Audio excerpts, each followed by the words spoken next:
朋友们好，很高兴访问 HT News Taiwan 频道。现在，迪丽热巴让我明白，原来明星都是靠滤镜和精修成为美女的。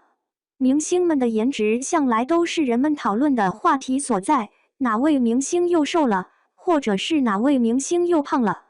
其实，对于明星身材的讨论，也代表着我们对这个时代审美的认知。毕竟，如今很火的明星基本上都满足了男生和女生共同喜爱的完美集合体。但是，明星们离开了镜头是什么样子的，又成为了大家争相想要知道的真相。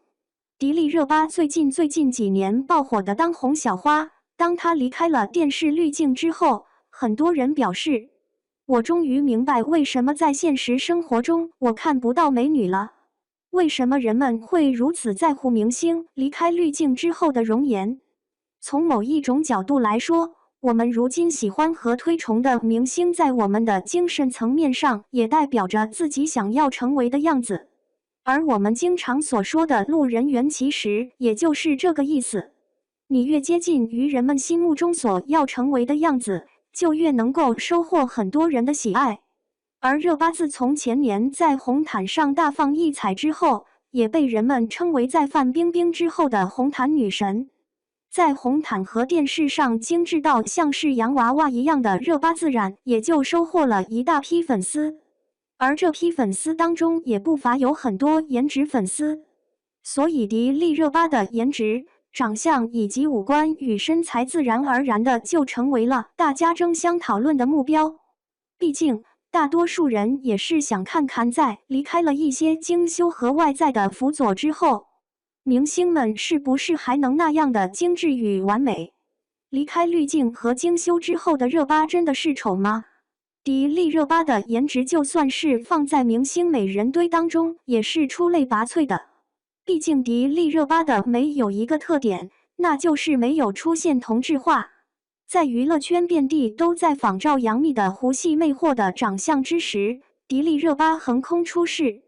她的美更多地带了一些异域风情，按照古代的话来讲，那就是迪丽热巴的美不属于中原女子娇弱的美，而带了一些异域风情的英气之美。曾经的大诗人李白也表达过自己对于异域风情女子的喜爱。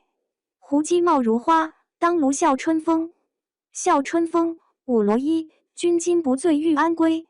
而热巴的长相也算是异域美女当中的天花板了。只是，如此一位美女，只能够生活在滤镜和精修之下吗？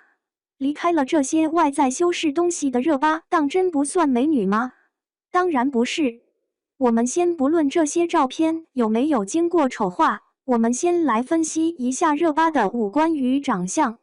首先，热巴的脸型是属于典型的小长脸，整体看起来脸部的面积会比较小一些，下巴尖尖的，整体从颧骨到脸颊中间部分，再过渡到下巴部分都是比较窄的，而从颅顶到下巴的距离相对较长。而这样的小长脸不足以塑造出热巴这样一位大美女，精致的小长脸之上是热巴典型的少数民族五官。我们都知道，少数民族姑娘同汉族姑娘相比，最大的特点就在于她们的五官都非常立体。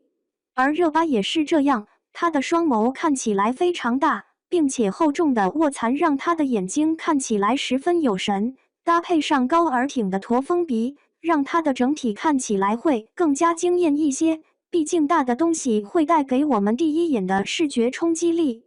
另则，热巴脸上的一些小瑕疵也能够恰到好处地融入她的异域美当中。我们平常人脸上如果长了一颗痣，那可能是一种缺陷，但是热巴的痣却恰好长在了眼睛旁边，平白地给她增添了一些妩媚气息。从照片中我们可以看到，这些我们所认知的热巴的大美女特色还都是在的，并没有经过任何的改变。由此可见，就算是离开了精修和滤镜的热巴，放在人群当中还是大家能够一眼就认出来的存在，也还是我们认知当中的大美女。接下来我们谈谈，这种标榜着真实的照片就一定是真实的吗？标榜着真实的照片就一定是真实的吗？其实不是，从照片中我们可以看出，热巴的长相并没有改变，而改变的仅仅只是热巴的肤色而已。照片中的热巴看起来非常黑，相比于镜头下面的她是改变了不少。但是能够造成上镜黑的元素非常多。